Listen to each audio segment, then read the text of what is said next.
Thank you very much, Lynn, for the presentation. And thank you very much to thank Tian Yu for this excellent introduction, keynote speech of this seminar. Welcome, all of you. Thank you for coming to this session. Firstly, I would like to express my gratitude to the organizers of this Congress for allowing United States governments to moderate this session. And I would like to explicitly send the apologies of our president, Kadir Tobaş, the mayor of Istanbul, as well as the apologies of the Secretary General of United Cities and Local Governments, Mr. Josep Roig, who, due to the impossible agenda they have, they could not be with us today in this marvelous city of Hangzhou. The United Cities and Local Governments is a very young organization, but the fight of municipalities, local governments to have a role in the international agenda and the commitments on culture of cities and local governments are not new. They have at least 100 years of history. Since United Cities and Local Governments was created in 2004, we have tried to elaborate charters to guide cities in the elaboration of local cultural policies.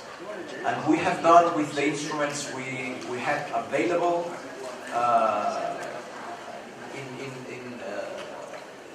at the moment we wrote those documents.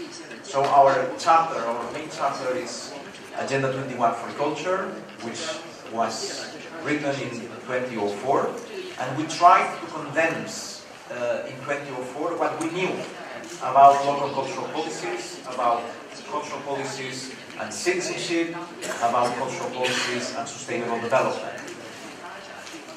9 years after this document was written, we know more, and we are ready to re-elaborate this Agenda 21 for Culture in the next months and come with another updated version of this guiding document.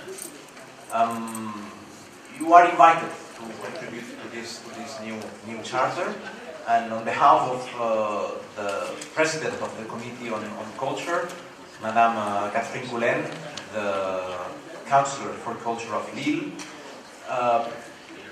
you are invited to contribute to this process, which will begin next month in June and will end by the end of 2014. We will have more than 15 months to elaborate our new charter, and our commitment is to do it bottom-up, listening to everybody, international organizations, nations, of course our members, cities and local governments, and also citizens and NGOs and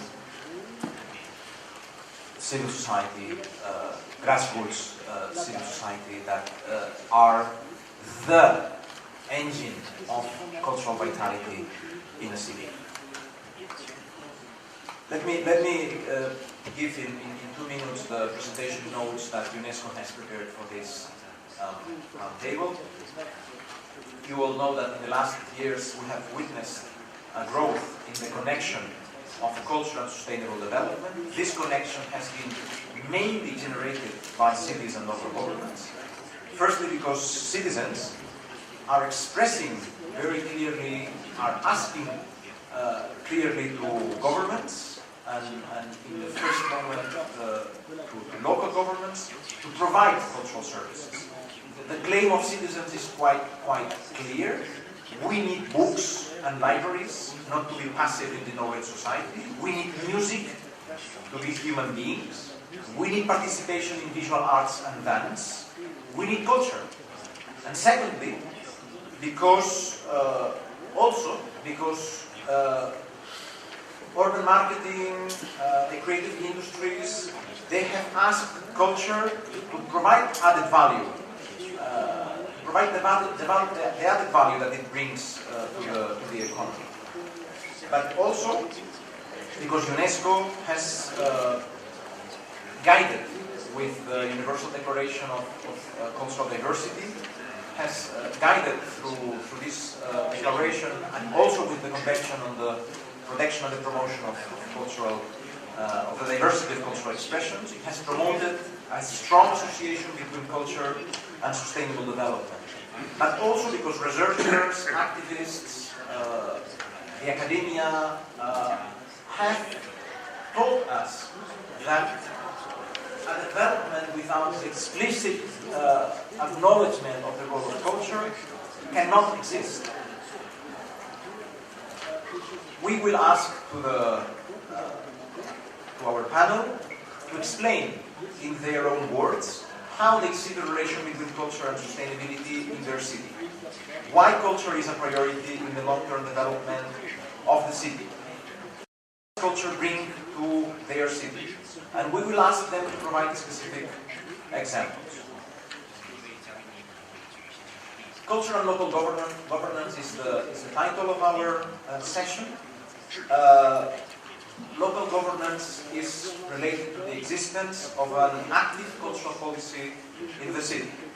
Cultural policy is that system that relates the international concepts, standard phrasing, documents, conventions, declarations, national policies, on the one hand, to citizens.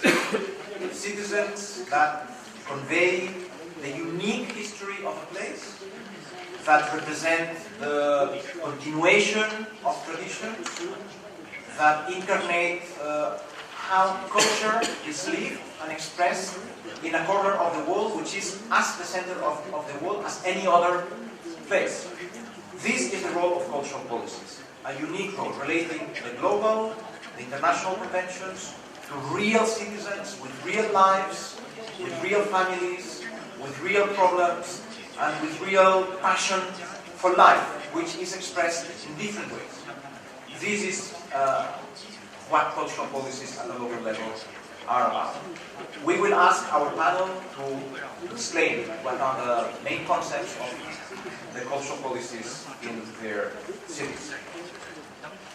And last but not least, cultural and local governance is also about a balance of power, let me express it in this way, between different stakeholders in a city. The local government is an important stakeholder, but it's not the only one. NGOs, grassroots associations, civil society, they are the engine of cultural development in the city. And the relation between the local government and the grassroots movements, the activists, the NGOs, the district-based associations is not always easy.